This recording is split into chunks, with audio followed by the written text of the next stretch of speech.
Hi everyone, welcome to this webinar on COVID-19 and tertiary education in Australia. I'm Asad Islam, a director of the Center for Development Economics and Sustainability at Monash Business School. So this is a part of our webinar series, COVID-19 and Beyond, to provide a forum for discussion on the huge economic and social ramification of the pandemic and the priorities that are evolving in response to this pandemic in both developing and developed countries. Today's webinar is on the tertiary education sector, a sector that is very critical to the country's economic, social, and cultural life. But COVID-19 has thrown this sector into an unprecedented crisis.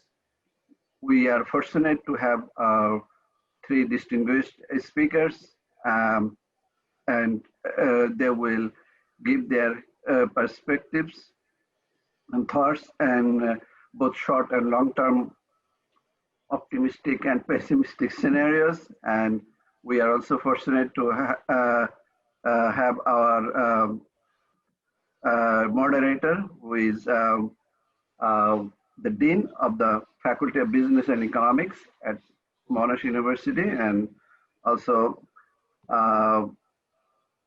he held an important position before coming to Monash. He was the Chief Economic Policy Strategist at Microsoft Corporation and Chief Economist with U.S. Federal Communication Commission.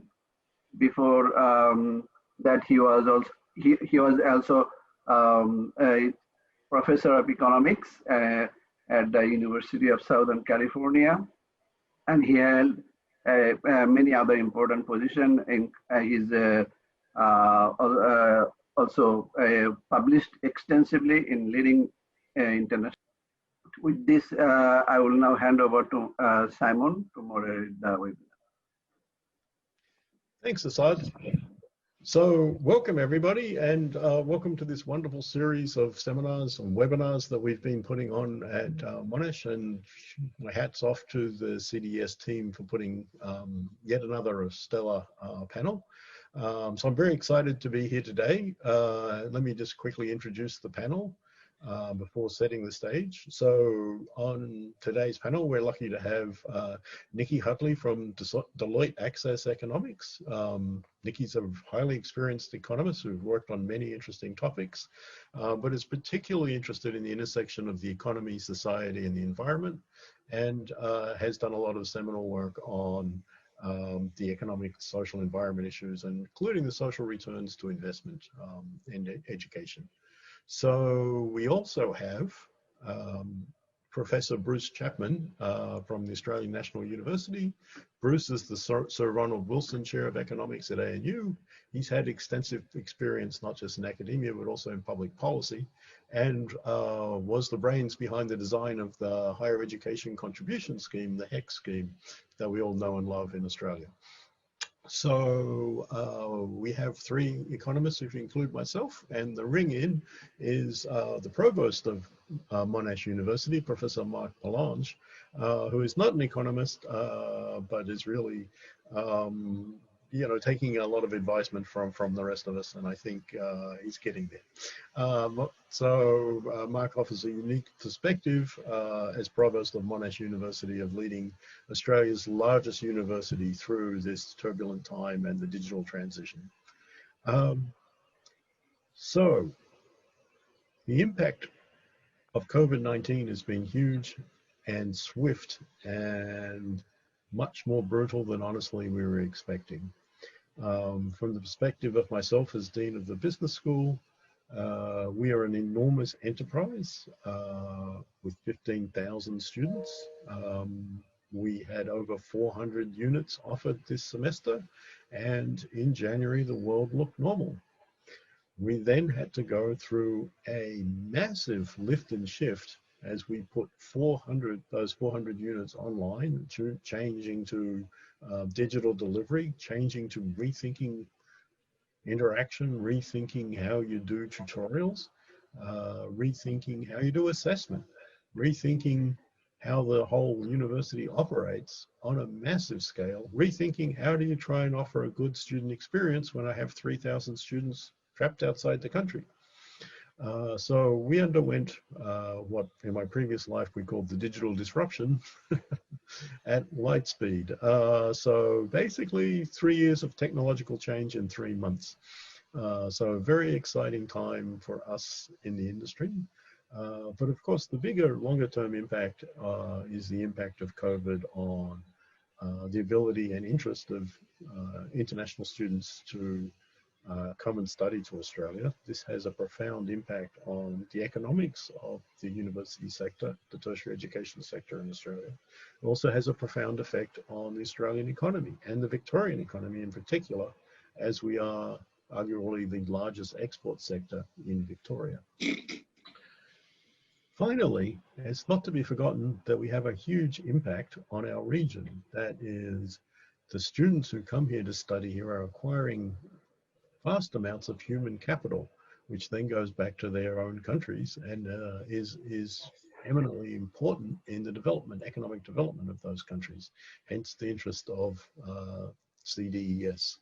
So the overall impact, not just on Australia, but in our region of this shock is likely to be profound and likely to be long-term. So setting the stage like that, let's hand it over to the panel. And we're going to start with Nicki, who's going to dig deeper into some of the broader economic issues I was talking about. Nicki.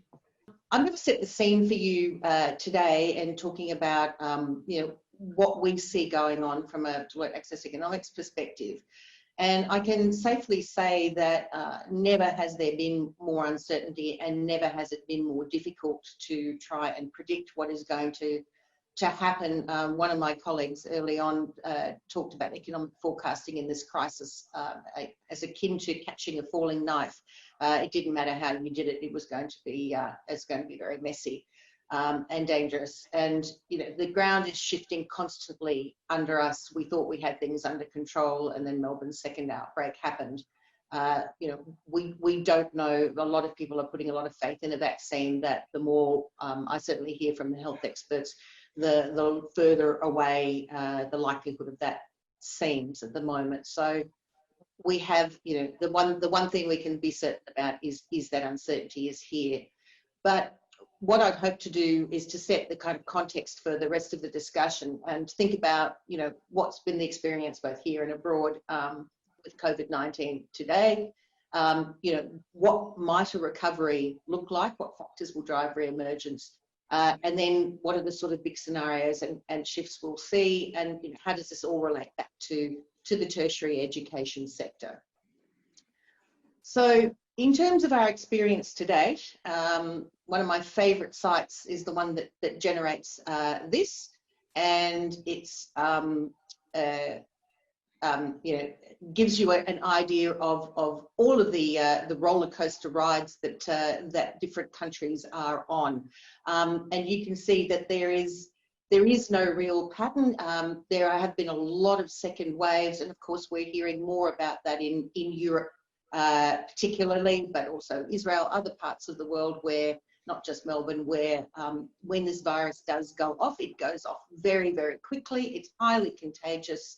And even though we're getting better at treating the symptoms, even though the morbidity and mortality rates are dropping, it is still a very dangerous disease. 1 million people globally now have succumbed. That's a very small number when you compare to the Spanish flu of 100 years ago. But we are still very much in the early stages of potentially of this virus. So, as I say, get used to the roller coaster ride, because we are in this for a fair amount of time. It's unfortunately, as our Prime Minister likes to say, we might all be on the bus by Christmas, but that bus might be going in a somewhat higgledy-piggledy direction. We have in Australia fared a lot better than a lot of other countries, and there has been quite furious debate, including between economists, about what is the right approach. Do you lock down economies and suffer the economic consequences, or do you let it rip and you know, let nature take its course, and hopefully the economy will do better. The stats don't back that up.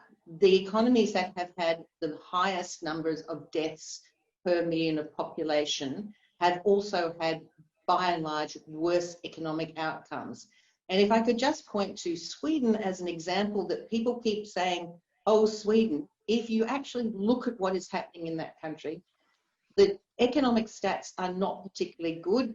Domestic demand down 25%, I think, in the last quarter, compared to its neighbour Denmark, which does have restrictions, down 29%, so not a huge amount of difference. And also that now the numbers starting to rise, so up to sort of 400, 500 cases a day. One thing that we are seeing is this idea of just fake news, of people not really looking at the facts. Really very difficult when you're trying to get people to think intelligently about you know, how to deal with this crisis, and understanding what's real and what's not. So that uncertainty, that roller coaster ride, we're less pessimistic now than we were, whether it's the OECD forecasts or our own from Deloitte Access Economics. You can see that grey line where the economy was supposed to be going as at the end of 2019, and then the various pink lines where it might go in a central case scenario, and an upside and a downside scenario. The upside, of course, is we get an early vaccine, that people don't get lots of second and third round waves. The downside, we have a lot more health, economic and social disruption going across our economies. And the pathways are for our forecast for Australia don't look that different. The interesting thing is people are talking about, and we have a forecast for GDP in 2021, which has a 4 in front of it. That sounds in normal times like really solid, above trend growth. But of course, what this chart actually shows you is that even with very solid growth, we are still a long way below where we should have been in our long-term trend line had COVID not happened. So you can see some quite stunning growth rates, but per capita GDP will still be well below where it was at the start of this cycle. And this is kind of what we've modelled for that version from Australia. And you can see that assuming that right down here in 2021, we start to see the supports roll off, and then our borders gradually reopen through calendar 2021, without some really significant productivity gains to push growth off its current trajectory, we're still going to be well away from our pre-COVID, 2019 GDP levels. And that's the important distinction here, is to say there is a lot more pain to go through. And when we get to the budget next week, it would be really good to see not only the focus on continuing support measures that are still very much needed with very high levels of unemployment, but also turning to what are the longer term reforms that can stimulate not just jobs, but also longer term productivity gains to make sure that those jobs stick, not just this year, next year, but well into the future. In terms of that government support, we talk about the fiscal cliff. So the chart to your left shows you what we're seeing in terms of the drop off from the various supports, not just JobKeeper and the coronavirus supplement for JobSeeker, but also early access to superannuation, something that I have been critical of since it first was announced. Very disappointing to see so much of people's future prosperity raided, and seeing people get through that and then have to go on JobSeeker anyway. It really was unconscionable. And you can see there that cliff comes down very steeply. On top of that, of course, we're seeing banks start to think about the extensions to mortgage loans and how people might be being called in on those. Rental agreements now coming back to normality. A vast range of things that are threatening national income. And then, of course, surveys showing that the removal of JobKeeper, if it does go in March in its current form, will see further layoffs. Now, that may not be the end of the world if, and obviously is if you're the person losing your job, but if the government switches support from short-term emergency support to longer-term measures that are going to support job growth. I don't necessarily have a problem with that. We know that even before the Melbourne lockdown, we had around 250,000 zombie companies, as defined by less than 3 months worth of cash on hand and very high numbers of percentages of workers on JobKeeper. There are some firms that need to be gently let go, but we need to obviously make sure that overall support for the economy in whatever form it takes does not fall away too quickly, or we'll be in a lot of trouble. I don't need to tell this audience that education is absolutely critical to our economy, but perhaps the message hasn't quite got through to certain parts of Canberra.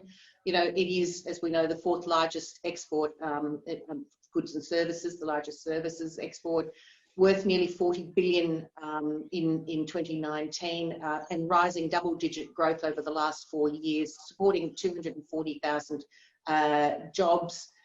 What I think is really interesting about these figures is that we have seen, you know, really big declines, obviously in institutions teaching English as a second language, but also very significant declines in higher education this year compared to VET, which has still gone up. And I think when we look at the source of students, one of the things that worries me the most when I look at what's happening with China, because clearly the political relationship with China is very fraught, is very damaged, and there's potential long-term difficulties there, even though China offers, from an economic perspective and a control of the virus perspective, a really good opportunity for the education sector to leverage, you know, some growth in the year ahead, if we can manage quarantine conditions for students wanting to come back in. But thinking about the future, we tend to think about things in scenario terms. As I said, we do have growth forecasts, but it's very, very difficult, and there are too many uncertainties. Basically, I'm not going to go through these in a lot of detail, I'll give others time to talk, but it's about the extent of how long the pandemic and resulting economic fallout last, whether we have good global cooperation, what happens in terms of collaboration, you know, across firms as well as across governments, and do we get potentially what we call the sunrise in the East, which is that China and other East Asian nations, you know, give us more cause for hope. There's talk already about a travel bubble with New Zealand. The government's mentioned the potential for a bubble with parts of Asia that have got the virus under control. This is very uncertain. How do we manage all of that? Because all of those scenarios, whether we go from the better or the best to the worst, they all have implications for the number of overseas students, what will happen with domestic demand for bachelor degrees, if, you know, particularly as the economy weakens, we know that demand is likely to increase. What does it mean with the move to online, moves to be more local? And of course, we know that the impacts will fall out to potentially to university closures and mergers, at least on a global scale, if not in Australia, but certainly institutions face some difficult times. Some of the big shifts that we expect to see, and as you can see, there's a million and one of them here, but digitisation, which Simon referred to already, the tertiary education sector has been amazing in how quickly it has adapted, as has all of Australia. You know, the red ones here are ones I think are most relevant. What's going to happen with the workforce? What are the skills that we need? Lots of people talk about the future of work and shifts in skills. I know we're going to hear more about the proposed changes to fee structures, which obviously as an economist I'm deeply opposed to. Anything that reduces the number of economists has got to be a bad thing. But, you know, how are we going to make sure that we actually are doing the right thing? There's a lot of lip service paid to things like advanced manufacturing, but that's not necessarily where our research shows that the jobs of the future are. There's an awful lot where an arts degree, the ability to think creatively, to be able to argue logically is incredibly important as to both business and policy decision makers of the future. I think we need to be very careful in terms of geopolitical tensions and the rise of Asia. China is an opportunity, but it's also clearly a threat. Localization, of course, you know, that shift away from globalization So those are trends that are, or the green ones are the trends that are accelerating. The localization is a new trend and also increasing. And then decelerating, that immigration and international travel and the slowdown in urbanisation. These are trends where we're going to see less activity for quite some time, and we don't know what the long-term fallout is. People certainly are talking about, well, I want to travel less for business. So what does that mean in terms of demand for international students? And how we live is going to change. I don't believe we're going to get rid of the offices of the CBDs completely, but people will make different decisions, and the balance of working from home, studying from home, as well as being at work on campus is definitely going to continue. And I'll leave you with a couple of thoughts. We know that net migration now, the government is saying, will outflow this year. That's going to have a massive impact on the population serving sectors, including education. And of course, birth rates we know also decline during a recession, although there is some suggestion that people being locked up in their houses for prolonged periods of time may serve to offset this somewhat. Who knows?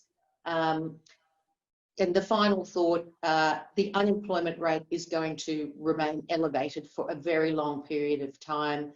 We like to say it goes up in the elevator, comes down by the stairs. We know from previous recessions this will take a long time away. So perhaps fewer international students, but rising demand from domestic students, all placing pressures on the university budgets and making life obviously very difficult, not only to administer, but just to plan for in the uncertainty. I'll sign off there and hand back over to you, but very happy to answer questions to the extent that I can. Thank you. Thanks, Nicki. That was awesome. I have to say, as an economist, I endorse your comments there. So that was really helpful, setting the stage and showing where we are, not just in the sector, but in the economy. We'll save questions for the whole panel to the end. So with the stage set at the economic level, let's introduce Bruce, who's going to talk about domestic policy and the role of education there. Thanks, Bruce. I was asked to talk about something that's not directly about the effect of COVID on the university sector, but it's certainly associated with it. And that's something that happened about 2 months ago with an announcement by the Minister Dan Tehan to radically change, or apparently radically change, the prices for particular disciplines in Australian domestic undergraduate education. The relevance to the COVID debate is that this has been presented by the government as a way of trying to deal in the future with the output of Australian universities with respect to what the labour market needs, or at least the government's presumption about what the labour market needs. And I think, I was going to say implicitly, but it's actually explicit in government statements that changes in the discipline mix are extremely important to the future labour market's capacity to cope with what is going to be and what is already a devastating economic environment. And I think Nicki's got the pessimism about right. It's not pessimism, it's kind of reality, that we've never seen anything like this in recorded Australian economic history, indeed recorded international economic history. And it's a very strange recession. It didn't come about because there was a sudden lack of business confidence or a stock market that crashed. It came about because of the health issues and the health restrictions. So several months ago, the government did announce radical changes to discipline costs, discipline prices, which are all, just about all of them, like 90%, will be paid via the HECS help loan system. And let me just give you a couple of bits of data. Humanities courses, on paper, the price has gone up by about 113%, and allegedly to encourage STEM, the STEM prices have fallen, depending on the area, by 40 to 60. It's all motivated, or apparently motivated, by a belief that the current arrangements do not deliver the most propitious future graduate labour market. Next slide, please. So what I want to ask is a very straightforward question, which is, what is likely to happen to student demand, given that the radical, or apparently radical changes in the HECS help prices? This is not the end of the story, because universities will be facing supply decisions about what they want to provide, as well as students who will be facing demand decisions about what they want to study. So we've got to do these things together. But I'm just focusing on one very specifically defined issue. What do these prices mean for the likely behaviour of student choices in particular?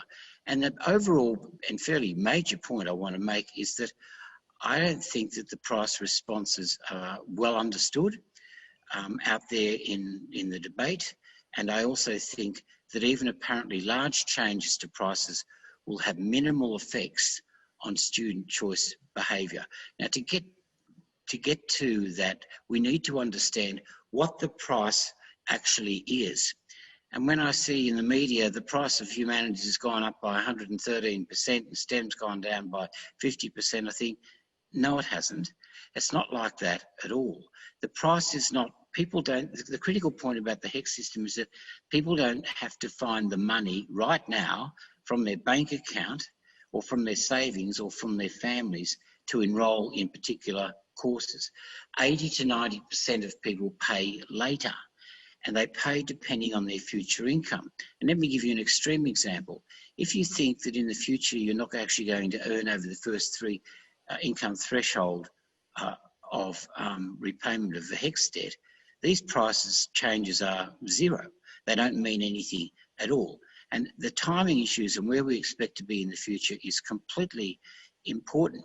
Now, let me give you an example. Imagine you're 18 years old. It might be pretty hard for many of you, but imagine you're 18 years old. You've always wanted to study humanities, say philosophy, and now the prices have been announced. What does this actually mean financially for you?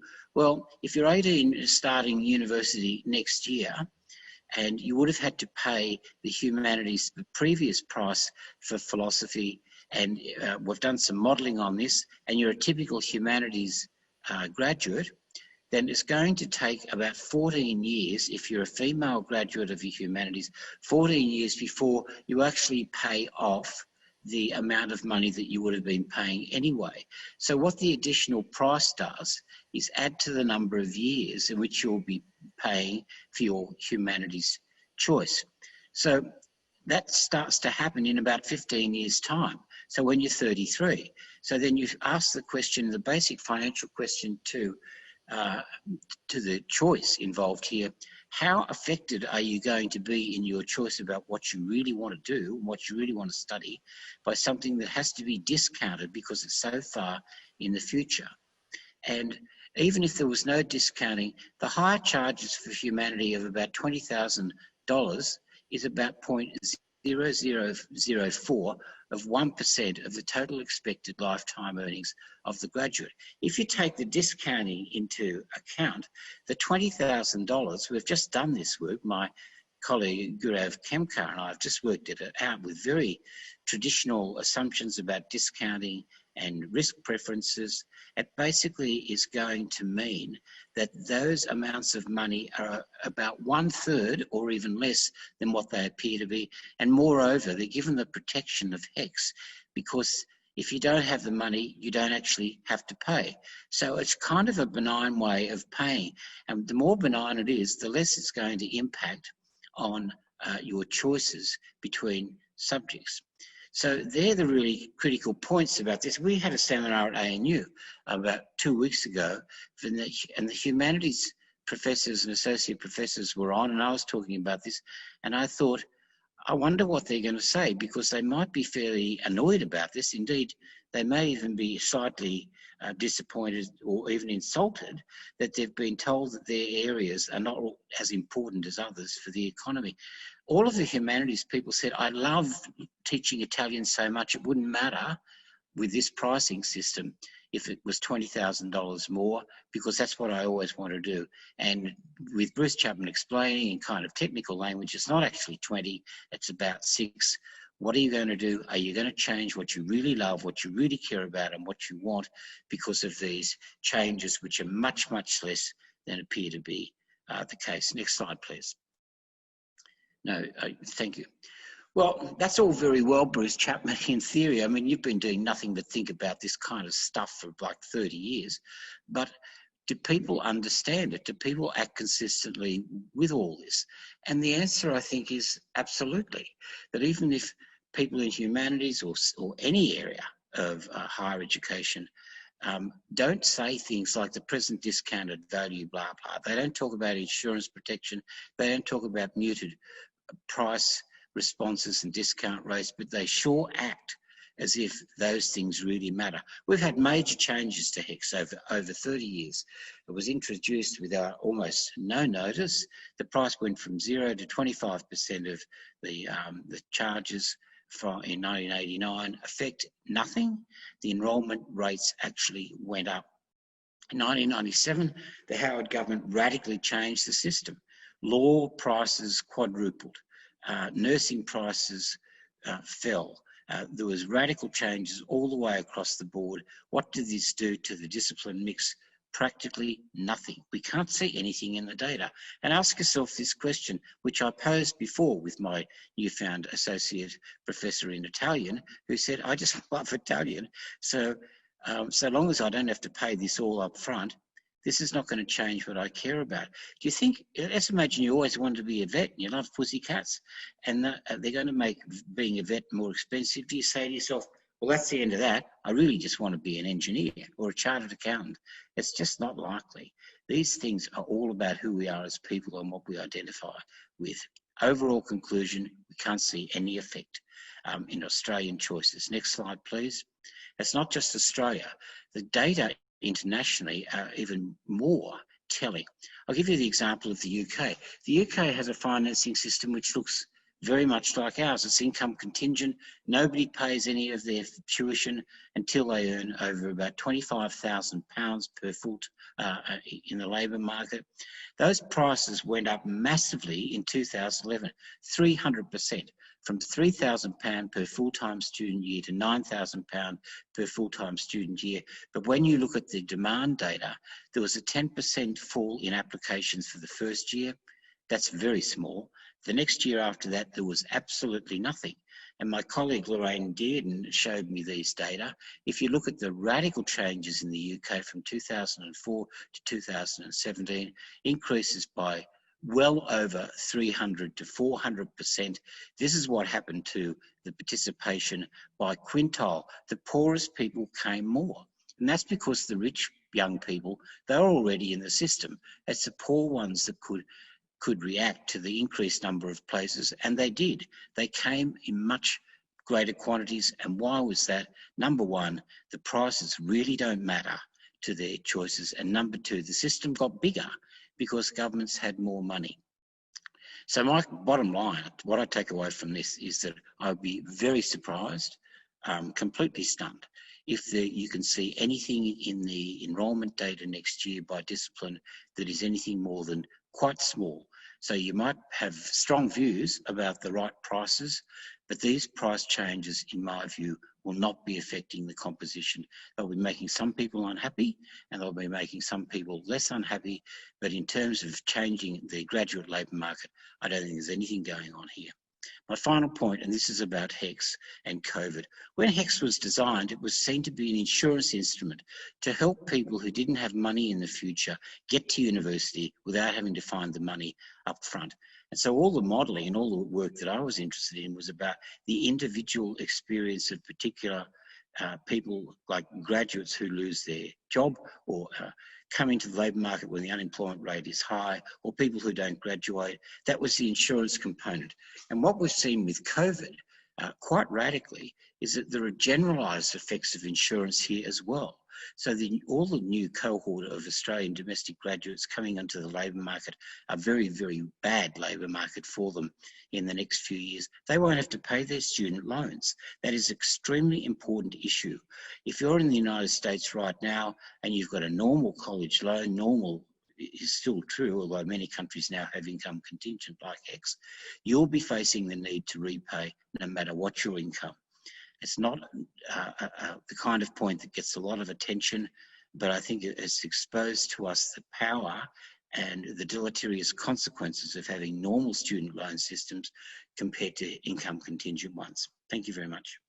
Thanks, Bruce. That was very enlightening. And I think your fundamental point at the end there is super important, that this is really about intertemporal shifting of the burden and about insurance. The changes in the relative prices are minuscule compared with the fact that this is really an instrument designed to solve those other issues in the financial markets. I think people should keep that in mind when they consider these reforms. So our last speaker in the panel is Professor Marc Parlange. Marc is the Provost of Monash University, and Marc's going to give a Monash perspective. Thanks, Marc. First of all, good afternoon, everyone. It's wonderful to see so many of you online this afternoon and to welcome you virtually to our home. I want to acknowledge that our home lies on the traditional lands of the Kulin Nations, and I pay my respects to their elders past and present. I'd like to begin by just reminding what Simon asked me to talk about, the Australian cross-subsidy model of research and the impact of COVID shock on research. And I'd also like to begin by thanking the Center for Development Economics and Sustainability and the Monash Business School for inviting me to speak at this. And thank you in particular to Professor Simon Wilkie and Professor Assad Islam. I think we would all agree the CDES and COVID webinars have been making a wonderful contribution to public discourse during the pandemic, and I'm especially grateful for this opportunity to share my thoughts on the impact of COVID on research and what it means for the future of research and development in Australia. There's been a great deal of attention on the economic impact of COVID-19, and thank you, Nicki, for your talk, and that includes the economic impact on universities. I think there's been a lot less attention on what it means for research and innovation. This is despite the fact that many of the challenges now confronting research and development are particular to Australia. COVID-19 has disrupted higher education in every country. It has disrupted the international education market in every country. But the disruption facing R&D is uniquely Australian in terms of the challenge that we are facing. And the reason for this is because of the way that research is funded in Australia, which relies heavily on cross-subsidy. Some of what I'm about to say will already be familiar to some of you, especially those of you who are researchers. But I expect for a great many people, when they think about how research in Australia is conducted, if they think about it at all, they assume that it is all funded by the government in the form of research grants. So for example, the Australian Research Council, the National Health and Medical Research Council, and the Medical Research Future Fund. I also suspect many people assume that universities only account for a portion, a modest portion of overall research and development in Australia. Neither of those things are true. And it's the fact that they are not the case that this pandemic poses such a threat to research and innovation in Australia. Funding from competitive grants like ARC and NHMRC and block grants through the Research Training Program and the Research Support Program finances only part of total university research activity. Most competitive grants specifically do not cover the indirect costs of research. And this includes, for example, utilities, research management and accounting expenses, maintenance, infrastructure. Governments insist that the universities must match the funding they are awarded themselves. So when you receive ARC grants and NHMRC grants, you are obliged to provide matching funding. To finance research activity, universities in Australia have always drawn funding from other areas. Some may be sourced from funding universities receive through Commonwealth support places, the government funding that does go toward the education of domestic students. This is based on a fundamental recognition that higher education is inseparable from research.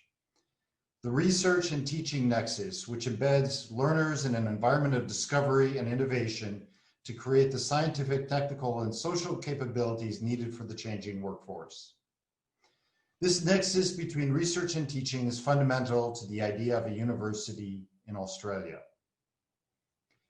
Now, some research funding comes from philanthropy and from partnering with industry, and these sources of funding can be very important.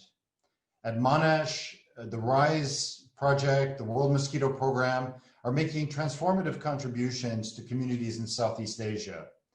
And both of them are largely driven by funding from philanthropic partners like Bill and Melinda Gates Foundation and the Wellcome Trust. But they still only represent a small portion of the total expenditure on research across the university. This is not to say that a great deal of work does not go into growing funding these areas, and it is growing. I would also point out that Monash is one of the biggest recipients of research funding through industry engagement and through commercialization. I was pleased to see Monash University ranked among the top 3 universities in Australia when it comes to commercializing research, according to a survey by Knowledge Commercialization Australia that was released last week. But that commercialization revenue for Monash was 21.5 million last year. It pales in comparison to the amounts received from other sources. To put that 21.5 million in perspective, Monash was awarded about 150 million in NHMRC funding last year. And that 150 million does not actually cover the full cost of undertaking the research. Time fraction linked investigator salaries and benefits, attributable utility costs, and the true costs of the physical infrastructure are research platforms dedicated to research. Monash spent more than $1 billion in 2018 on research activity, including PhD student support. The last way universities cross-subsidize their research is through income they receive through international education. A great deal of research activity in Australia is funded this way. And so I'm going to take some data from a paper by Frank Larkins and Ian Marshman from the Melbourne Centre for the Study of Higher Education, which appeared in Campus Morning Mail in August. Larkins and Marshman estimate Australian universities spend more than 12.2 billion on research in 2018. Of the 12.2 billion spent on research, well over 1/4, 3.5 billion, was sourced from international student fees. So universities cross-subsidize their research through different sources, and a very significant proportion of that is through income they generate themselves through international education. And it's vital to Australia that universities provide ways to fund that research, because R&D funding from industry and government in Australia does not compare well to other countries. Last year, before any of us had even heard of COVID-19, direct R&D investment in Australia was at its lowest in 40 years relative to the size of our economy. It was at 1.8% of GDP. This was at the same time that other developed economies were greatly amplifying research and development spending. So by point of comparison, the UK has a target to raise R&D investment to 2.4% of GDP by 2027. China has a target of 2.5% of GDP this year, because they recognize the importance of research and development to innovation and economic growth. Australian universities have an undeniable record of excellence in research. This year, 7 Australian universities made it into the world's top 100 in the academic ranking of world universities, which ranks institutions mostly on their research strength. This is truly a remarkable result. If you look across Australia, we have some 25 universities in the top 300. But the closure of borders due to COVID-19 will have a catastrophic impact on how much universities are able to invest in research, and by extension, our ability to innovate out of this COVID-19 crisis. Universities Australia has estimated a $16 billion funding black hole by 2023 due to COVID-19 and the loss of international student revenue. The Mitchell Institute estimates losses of up to $19 billion over the next 3 years due to lost international student revenue. The group of 8 universities alone, where a high percentage, where most, you could say, of the research in Australia is conducted, will lose $2.2 billion this year. Fixed term contracts of 4,000 researchers will end between now and the beginning of March, with no likelihood of them being renewed. I emphasize that this is researchers only, not including job losses among teaching and support staff. Compounding this issue, the new course funding model, which Bruce has spoken to, being put forward by the Commonwealth Government, proposes to cut funding for student place in order to meet teaching cost only. This will reduce an implicit 11% margin for research.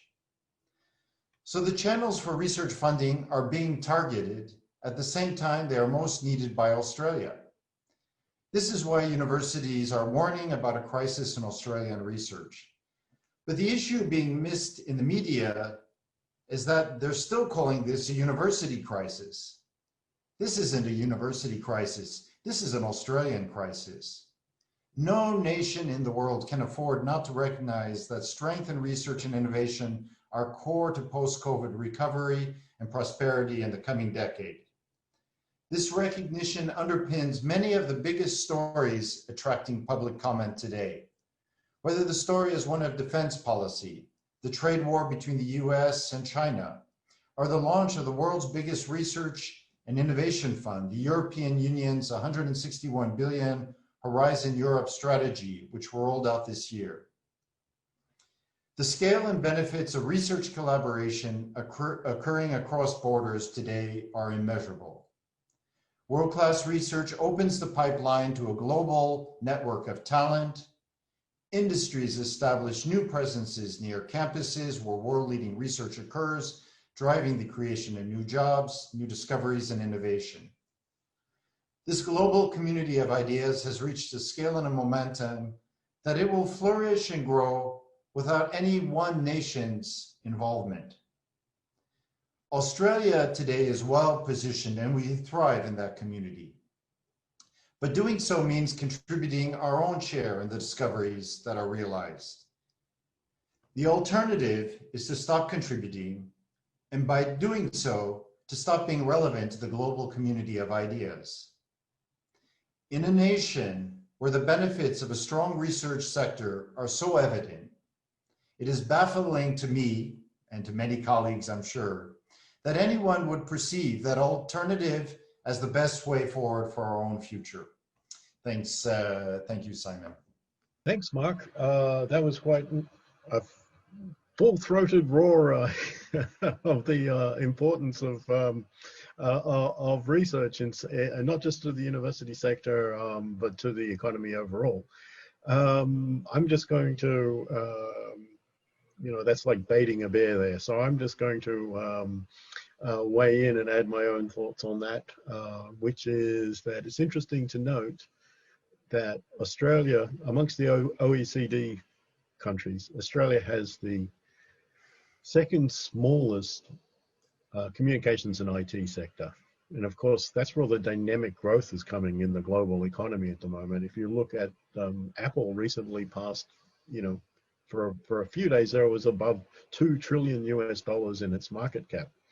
And its PE is not unreasonable. It's sitting on $200 billion in cash. I used to work at Microsoft We had $140 billion in our back pocket and, you know, smashed through the $1 trillion. So if you look at the value of the tech firms, they exceed the value of finance, mining, and real estate firms globally combined.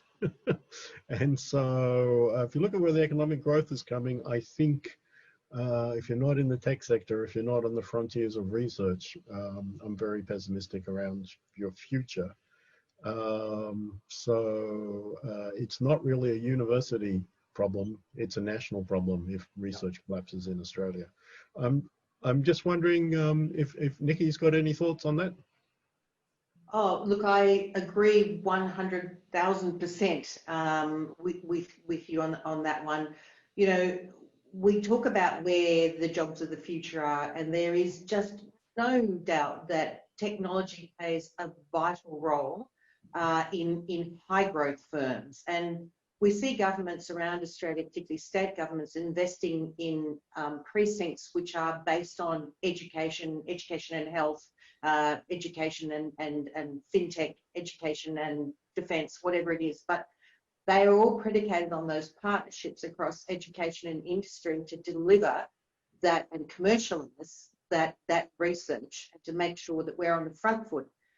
We did some research which looked at how do you try, and we don't actually have great ways of measuring productivity, but if you compare, for example, traditional health sector companies, pharma companies, with those that are in the med tech space, you can see that the returns to investment are sort of, you know, 5, 6, 7 times higher depending on what time frame you use. So from a long-term economic growth, you know, particularly if population growth is slowing, not just in the short term, but longer term trends suggest that's going to happen too.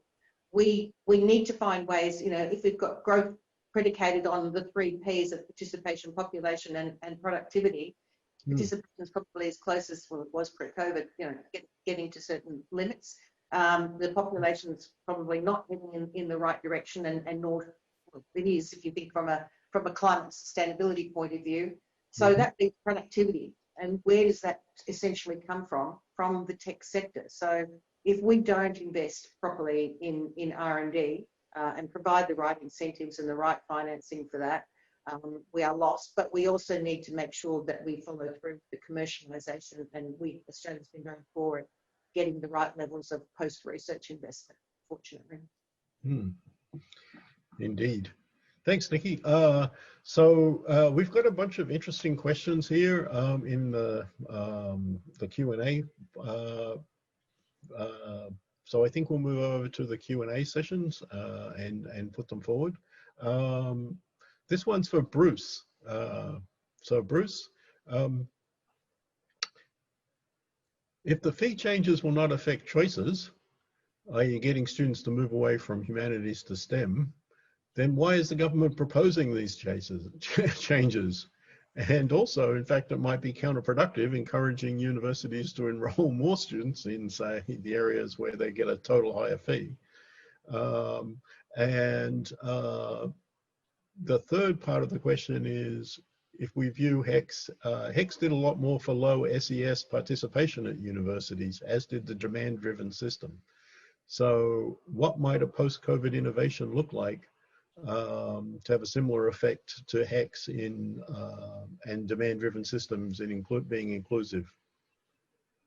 So really 3 questions for you, Bruce. Yeah, the chances of me covering them all satisfactorily are not that great. So just remind me at the end of the discussion what I haven't done. I wish I understood why the government wanted to do this. I don't. It could be, and some people, not me, have done some sums about the whole package and what it might mean for government outlays.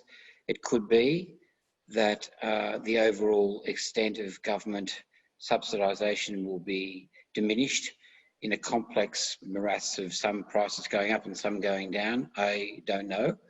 All I can do is take, and I have no special inroads or insights into government decisions about this.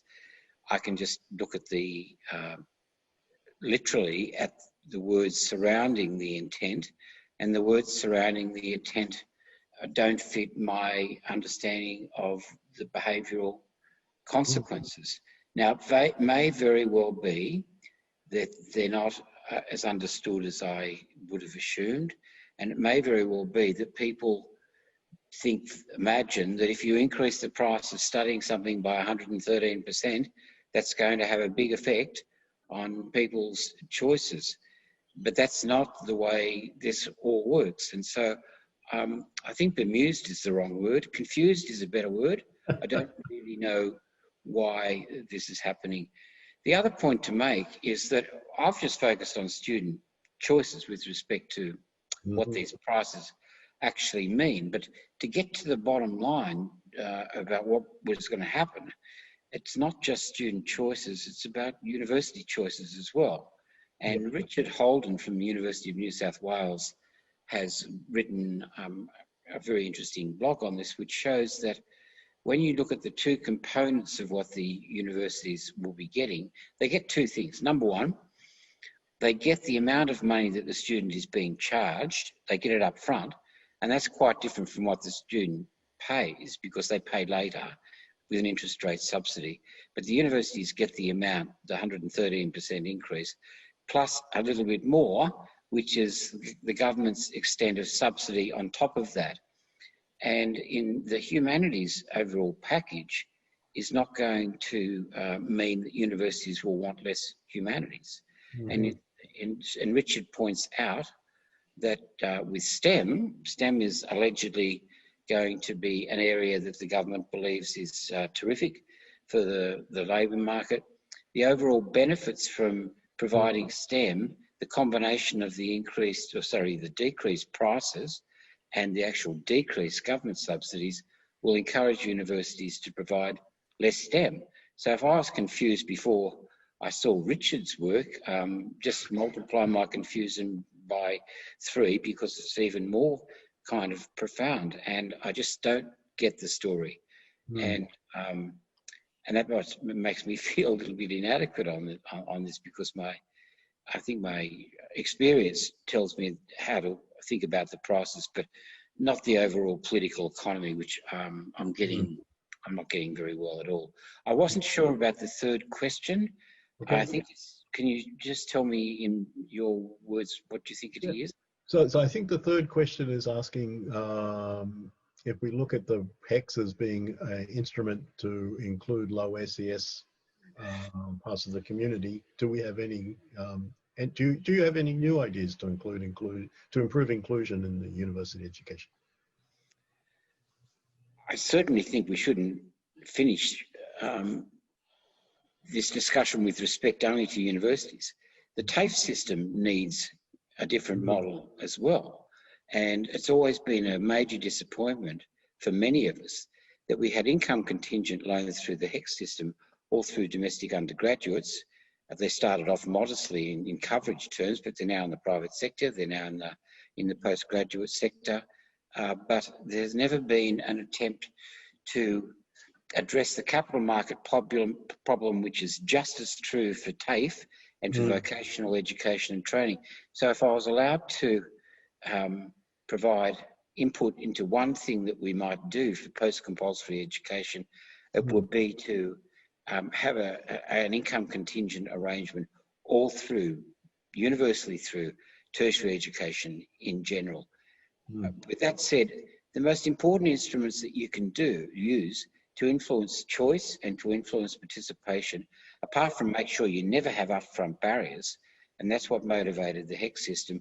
But if you do want to influence demand, and you do want to influence people getting in ways that they don't necessarily will do at the moment, if governments really want to change that behaviour, you do it through income support, which is targeted.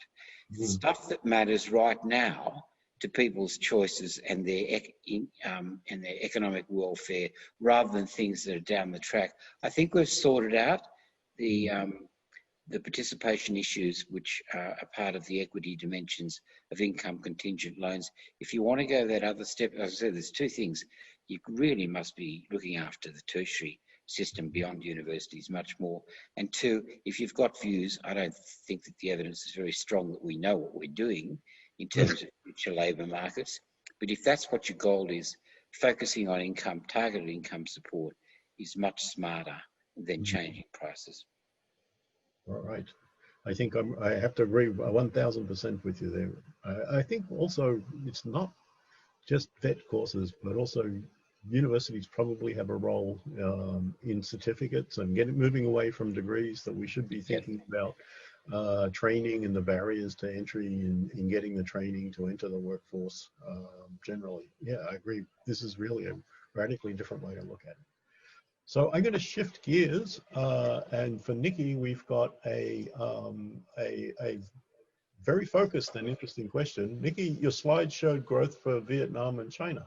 What are they doing differently to the rest of the world that's prompting positive growth there? Well, China, as we know, went very hard and fast. When you could weld people into their houses, it's quite effective at stopping the spread of the virus. And effectively, they were able to open up the economy more quickly. China is also geographically incredibly vast, and because they were able to stop the spread, it did go to some other cities, but it didn't spread in the way that it has particularly in Europe. And so they were basically able to, they were first in and first out. So they were able to move back. I mean, the economy is still not where it was, but if we look at purchasing manager indices for both manufacturing and services, and restaurant bookings, mobility indices, they are basically back up and operating. They also have a government that put an awful lot of stimulus into the economy very quickly, and under a centrally planned economy, you can do things slightly differently than you can elsewhere. Vietnam is a really interesting one because they moved very, very quickly with fantastic public education campaigns. And again, because it is a quasi-centrally planned economy, apparently not only was the messaging incredibly clear, they had pop groups out there singing songs to people about washing their hands and keeping their distance, but people obeyed those rules very carefully and closely because A, the messaging was there, and B, because they were actually basically afraid that they would be spied on and reported by their neighbours. And so they have been incredibly effective at containing the virus. And the key to opening up your economy, as we all know, is if we keep the virus under control, we can do things far more normally, maybe not normal, but we can do an awful lot more. If you look at people in WA, they're probably not different to Vietnam either. And even in New Zealand, we saw something very similar, where a very sharp contraction, but then also a very rapid recovery. That's really interesting. So this sort of reinforces the argument that it's not the economy or public health, but the economic crisis is the public health crisis. Exactly right. Yeah. So that's really fascinating. I have a very blunt question for Marc, if he's willing to take this one, all the way from Nepal. So we have somebody here from Nepal who said, will Monash welcome, if you want to improve research in Australia, will Monash welcome research applications for master's programs with scholarships in 2021? Yeah, so the blunt answer is yes. And I think it's, there's just a couple of things I would like to expand upon, so that's fantastic to hear from colleagues around the world that would love to come and study in Australia. And that's the beauty of our higher education. We have an open system where, people that want to work hard, that are smart, that want to contribute can come. I think it's just, I take it for granted that we all agree that it's a marvelous thing that we have 8 universities in the top 100, that people from Nepal and around the world can come and study here, and that you will be developing new knowledge on the front lines. And it's either you're part of the game or you're not part of the game. And I think that one thing that isn't spoken about, but coming from Canada, we are, there are three groups that are allowed to fly into Canada: the citizens, permanent residents, and the international students. If you look at Europe, it's the same thing. If I go back to, I was in Switzerland for 11 years, and there, of course, they have the government support. So they have both the support in terms of the research grants, but also the support for operating the university. I agree with Bruce's comments. I am trying very hard to understand what's going on in Australia. They have the knee on our neck, so to speak, and because of the COVID crisis. And sure enough, yes, as you said at the beginning, Simon, we lost many students. Many have stuck with us. Many of us have stuck with us online, but it is tough. It's interesting, our teaching evaluations have improved for our students overseas. So bravo to our faculty who have worked incredibly hard at this time. But to top it off, the government has helped all sectors except for higher education. It's nice that they give a job keeper to NYU and Sydney, thank you. But I don't see any help for the universities. And then on top of it, they jump on this moment, and as Bruce has explained, not only do they cut the fees that the students pay to come and study, but they've also cut the contribution. There's sort of an implicit thing that there would be a compensation, increase in the funding. So the solution, and I see the question by Dave Gilbert, is we have to decide what kind of country do we want to be. Do we want to be keep our position, be on the leading edge? We're a country with a small percentage of the population, yet we know it well that we're big players in terms of the production of research globally, or do we want to become an afterthought? And so it's actually a very key point at the moment. And at the moment, I think the biggest frustration is to try to understand why the federal government sees fit to cut higher education. It's not good for our students. It's not good for the research. It's not good for how we're going to come out of this COVID crisis as a nation. Okay. Sorry. No. I watched a little bit of the debate, and I think I got so mad about that. I should have gone for a run instead. Yeah. I think we're all baffled. I think we need to get, some of our behavioral economists to talk to Canberra and see if we can figure out what type of cognitive biases are driving their. Simon, if I could just say one thing, Bruce, it's interesting that you don't understand either. There is that very interesting slide with the bureaucrat who's supporting the Minister for Higher Education, where he attempts to explain, and he can't explain it. And one of my jobs as the provost is to understand what is the support and what is the logic. So I've tried to do the inverse problem, sort of trying to understand where was their thinking. If you just see the slide with the bureaucrat and you'll understand they don't actually know. So I'm going to combine a couple of questions and it's really all for the panel. There's a couple of things there that I'm going to pull into the one thematic question. The question is, bluntly, Marc talked about the enormous amount of research that's done in universities in Australia, and really the university research has really propelled us up in the rankings globally. The question is, and in the light of some of what we were talking about with Nicki earlier on about the role of precincts and engagement with industry, are we doing too much of the wrong type of research? Do we need to change incentives in the university structure so that people move away from, publishing in A-star journals versus the impact of it? Or do we need also to change the culture of Australian business so that they understand the relevance of research to their business model? It's easier to talk sometimes to companies in California than it is to companies in Australia, I find. So I'm going to open that up to all of the panel, including myself on that one. So Marc, you want to? Yeah, so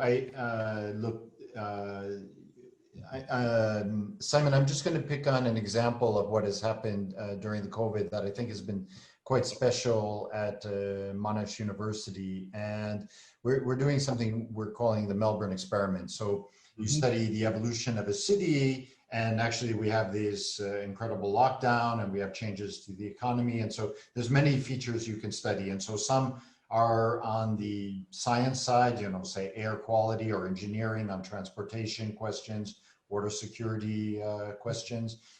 There's also questions around the economics, obviously, around more social problems and legal problems around that are happening in terms of pressure at home and family violence, pressure on women, pressure on children, the impact on education. So I have to say, when I look at a comprehensive research university like Monash University, all aspects from psychology and sleep to medicine, public health, to engineering, to science, to social science, to sociology, humanities, the creative arts. This has been devastating for the music industry, of course, for the young that are playing on the streets music. So I think that I wouldn't say that, and research, as you know, is motivated by so many different things, but it's about attracting great students, it's about great researchers and faculty, and giving them the opportunity to solve the great challenges of our time. So I think the Australian universities, I swear, if we had 8 tennis players on the men and women's side in the top 100, we would be throwing up balloons. But instead, we seem to think that it's good that we have no tennis players making the French Open. So, it's really and if you look at places like Western Switzerland or the Waterloo Toronto corridor that has the most startups after Silicon Valley, these are areas where there was investment in higher education, and there was that innovation with industry, government, businesses, philanthropy. We have great opportunities here in Australia, and this is not the time to suffocate and kill us. It's I don't know what they've achieved except they're hurting their nation fundamentally. Very passionate. Nicki or Bruce? I'm not an expert in this, in what we do and don't research, but it seems to me that there is an ideological debate, which really started with Tony Abbott, talking about or dismissing the value of humanities research. And to me, the fees thing is motivated by, I think they've been quite open about that. We need to get people into jobs that will pay them more, when actually the evidence is that no, actually those jobs won't actually pay you more, and there are. It's kind of putting the cart before the horse. But on the research issue, I think I'm a very proud owner of a Bachelor of Arts, majoring in economics, and I did a minor in philosophy. And I can tell you that philosophy teaches people to think and to argue. Youngest daughter did philosophy, and is an excellent creative thinker, and we can't undermine those skills. And in fact, if you talk to people in who work in cybersecurity and defence tech, they will all say we've got enough coders. The shortages of coders isn't the core issue, it's shortages of people who think creatively. So how do we make people and get our research in the areas with the skills and in the areas that we actually that are prospective, both now and longer term, and how do we get that kind of balance? Bruce? I'd just say 2 things about this broad topic. One is there's very poor connections between the job needs in terms of tasks and higher education in specific terms. There's very little that actually is mechanical about all of this. So it is true that you don't really want your accountant to be taking your teeth out, okay? And you don't want your dentist to be doing your tax return. But most of the skills that people have in the labour market are learned on the job. And so the capacity to learn, the capacity to think critically, they're the kind of issues that really matter. And we can't actually say one-to-one, this is what we do, and this is how we get what we want, because they're so poorly connected directly. And we want that world to be like that because there's so much uncertainty. We don't have to tell anyone that given what COVID has done to our sense of risk and uncertainty in the world, we can't predict the future in so many different ways.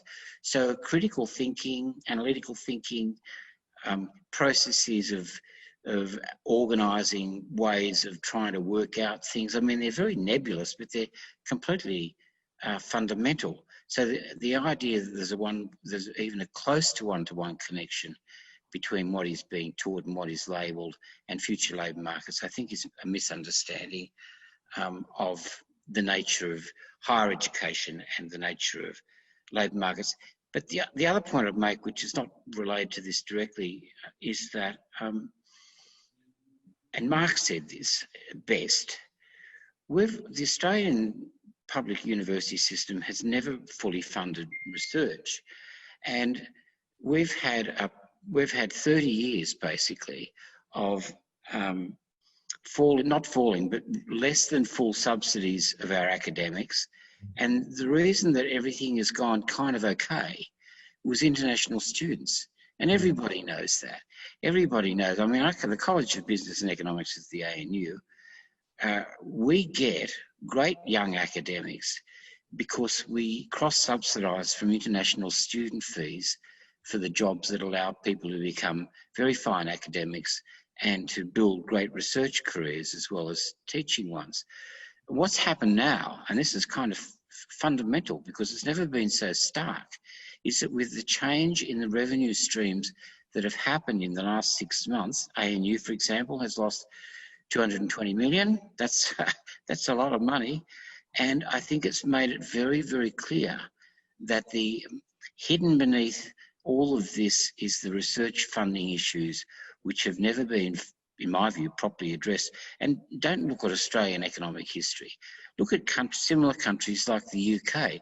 If you get the equivalent of the UK, of the Australian Research Council grant in the UK, they cover your time. They cover your extras. It's real. I mean, I've been among groups of people when the ARC announcements have come out and heard people say, oh, this is bad news. We've got the grant. Say, oh, bad luck, mate. Boy, that's going to be really, really tough. How are you going to fund it? Because you've got to find the money. And I think it's now been writ large because of this international student fee change is so radical that we now see the writing on the wall has never been so stark. Indeed. I think this is really a profound challenge for us. You know, when I spent most of my career in the US, and there, you know, the university applies an overhead to the grants, you know, 66% to recover the fixed costs. Those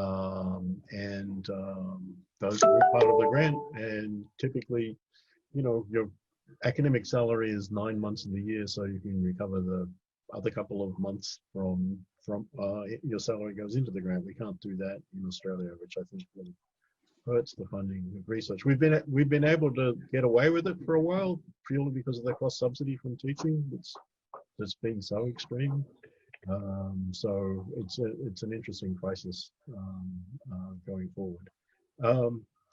There's a couple of other questions here on similar themes. I think the answer to the questions like what's so special about STEM, we've heard resoundingly loud and clear from all of the panel. The answer is nothing. And if we look at the future of work, as Nicki said, you know, a lot of humanities skills are absolutely in high demand. And as Bruce said, there's really little correlation between the field that you're studying and the actual skills, you know, and any specific work-ready skills, quote unquote, that an employer is going to need. I couldn't agree more that this is really, really a misframing of what education is supposed to be. So one other question that has risen is, how does online education fit into all of this? And in particular, the partnerships that many universities have struck with the online facilitators. Monash has recently struck a deal with OES. So any thoughts on what the likely impact of going online would be? Let's start with Marc. Thanks, Simon. I just want to remind, so you're all economists. It turns out I studied the thing is, maybe 50 years ago, you could do a bachelor in engineering, and that might serve you somehow. You would learn on the job, but that would serve you for your career. Now, the fact of the matter is that new knowledge is in effect doubling every year. Maybe it's faster. I don't know. But this becomes again the issue of research universities, and so we see our alums as part of the family, but part of the continuing, that they will continue, and that this continued learning becomes extremely important. So I would say, the fact that we're going to have to have that interface, it is very important. There's different ways and different models of how that can be handled, and different universities will try. I think, Simon, you probably could talk more specifically about some of the different models there, but I know different schools will do different things, but it is an ongoing important thing, given that the universities, this also gets back to, this idea that they're going to pay for teaching, but not for research. What are you doing? Teaching from textbooks that were written 10 years ago by somebody else, or are you, teaching your research that you're doing now that's really pushing the frontier fast? So. Thanks. So we're almost out of time, but just any final thoughts, Nicki, to add to the conversation? We're in a world of enormous change, accelerated trends. Nothing is as it was. University sector, more than many, it faces incredible change, but never has it been more important. I mean, I talked about it as how many jobs there might be and the dollar value of contribution to the economy, but this is about our future productivity. It's about us as a nation, how we reinvent ourselves, how we solve the global grand challenges of the world, or the sustainable development goals that the UN has set out for us. Tertiary education has never been more important. And all I can say is that, hand on heart, I wish everybody the very best in solving what is an immense challenge. Not just for the world, but particularly for the sector in Australia. It's important. Indeed. Bruce, any final thoughts? Yes. What's happened is so radical. It is so off anybody's prediction from 6 to 12 months ago. And I think that one of the issues is that some of the basic presumptions about how the sector works, its interaction with government, funding issues, the research, they're so stark now. This is a very fine time to really go back to those things in relation to the public sector financing of investment in research, and to ask, what do we know that's good? What do we know that can be improved? And I think, as I said before, that the changes have been so radical that the underlying issues have now become much more clear. And so, I mean, people say this about other areas of economic behaviour or education or whatever. There are opportunities here, and as economists, our normal predilection is to be entirely miserable all the time. And this pandemic has certainly reinforced that. But there are opportunities, if we want to take them, for government to take them, to think, let's revisit this. The world is going to get better, but does it expose some fundamental aspects of the structure, of the nature of these financing relationships in higher education that need to be revisited in ways that we could always put off? It's quite clear we can't. Thanks, Bruce. I think that's the perfect note for us to wrap on, which is the note of optimism, that this is presenting us with a huge challenge, but we actually all have a lot to say. And framing the debate correctly, and many people have raised this in the chat, why aren't we doing a better job of communicating our value to society as a whole? I think proactively, not just articulating our value through education, but through, in fact, the economic growth of not just Australia, but also the region through the transfer of human capital. That's a tremendous, tremendous gift to the country and to the world. Following on the comments of all of this panel, I think if we articulate that gift and the value of the gift, and also think, let's get back to basics like Bruce said. Why are we designing these policies? What's the goal of the policy? And let's start with that. And then let's take an honest assessment of what needs to be funded and move on. Then I think Australia will emerge not just on that upper pink curve that Nicki had, but we'll jump above it. We actually have the tremendous possibility of unleashing huge amounts of economic growth if we embrace these new technologies and live with them, because we can bump up productivity. And that's the way forward. I think we have to be optimistic as a nation, but that's going to take the resolve to change things. We're going to just have to change the way we operate. And so I'd like to thank everybody on the panel. I think this was a great panel. I'd like to thank everybody attending the webinar. Thanks for the generosity of your time. And remind everybody that the video recording will be available on our website. Please visit our website at monash.edu/business/CDES and follow us on Twitter at CDES_Monash to find out about further upcoming events in our, I hope, controversial series around the COVID economy. Cheers, everybody, and thanks to all our panelists and our guests and participants. Thanks for all your wonderful questions. Thanks, everybody.